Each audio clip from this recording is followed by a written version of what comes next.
Magandang tanghali po sa ating lahat. Ito po ang ating 11 AM update ukol dito sa Bagyong Salome. Kanina nga pong alas 8 ng umaga, ganap na ito naging tropical depression o mas humihina na. At ngayong alas 11, meron na lang po itong taglay na hangin na aabot sa 45 kilometers per hour at pagbugso na aabot sa 55 kilometers per hour habang binabaybay ang Balintang Channel.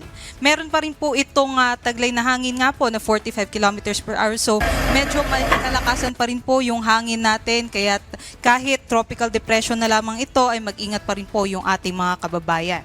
Sa ngayon nga kumikilos pa rin po ito pa southwestward. May kabilisan 20 kilometers per hour. At ngayon nga po nakikita natin yung forecast track and intensity nito, mas hihina pa ito sa susunod na mga oras. Posible nga po mamayang hapon ay mag-close approach po ito sa may Ilocos Norte at pagsapit naman po bukas ng umaga, posible na po itong mas humina bilang isang remnant low na lamang o posible din na lumabas na po ito ng ating Philippine Area of Responsibility. Ngunit hindi nga natin inaalis yung tsansa nga kung mag-southwestward pa yung kanyang movement ay posible nga pong maapektuhan pa rin ng malalakas na hangin yung parte ng Ilocos Norte. At ngayon, nakataas pa rin ang wind signal number 1 sa may Batanes, northern and western portions ng Babuyan Islands, maging sa may northwestern portion ng Ilocos Norte. Hindi bababa sa 39 kilometers per hour yung mga malalakas na hangin na kanilang mararanasan. At para naman po sa ating rainfall forecast, posible pa rin yung 50 to 100 millimeters na mga pag-ulan dito po sa may Batanes. Ngunit inaasahan nga po natin habang papalayo na itong si Bagyong Salome ay magiging mas lesser na po yung mga tsansa ng malalakas na mga pag-ulan at yung malalakas na hangin.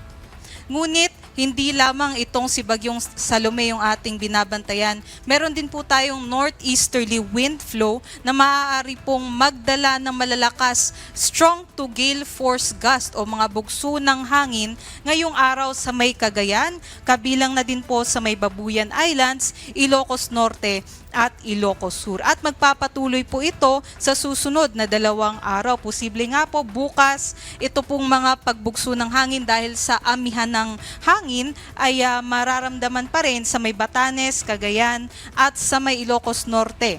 At sa Sabado naman, posible pa rin po itong maranasan sa may Batanes, Babuyan Islands at Ilocos Norte.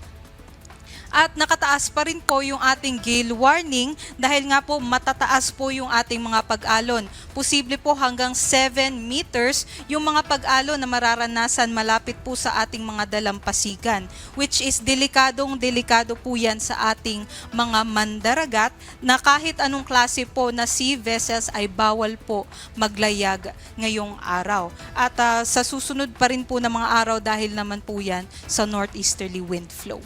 Yun nga po, nakataas ang gale warning sa may Batanes at Babuyan Islands. Ngunit sa may western and eastern seaboards naman po ng ating bansa, posible pa rin po yung mga katamtaman na mga pag-alon hanggang 2.5 meters. At hindi lamang po itong si Bagyong Salome ang ating posibleng magdala ng mga maulat at maulap na panahon. Meron din po tayong binabantayan na intertropical convergence zone o yung pagsasalubong ng hangin galing sa southern and sa northern hemisphere na yun po yung nagdadala ng mga pag-ulan dito po sa may Mindanao area, maging po sa may Palawan at sa Negros Island region. Inaasahan natin sa susunod na mga 5 araw, posible pong magpatuloy itong epekto ng ITCZ, kaya magbantay po yung ating mga kababayan na nandyan po sa may Visayas, Mindanao at Palawan dahil posible nga po yung mga flash floods at landslides dahil po dito sa malalakas na pag-ulan dahil sa intertropical convergence zone. At yan naman po yung latest galing dito sa Pag-asa Weather Forecasting Center. Ito po si Lian Loreto. Next update po natin ay mamaya na pong alas 5 ng hapon. Magandang tanghali po at mag-ingat po tayong lahat.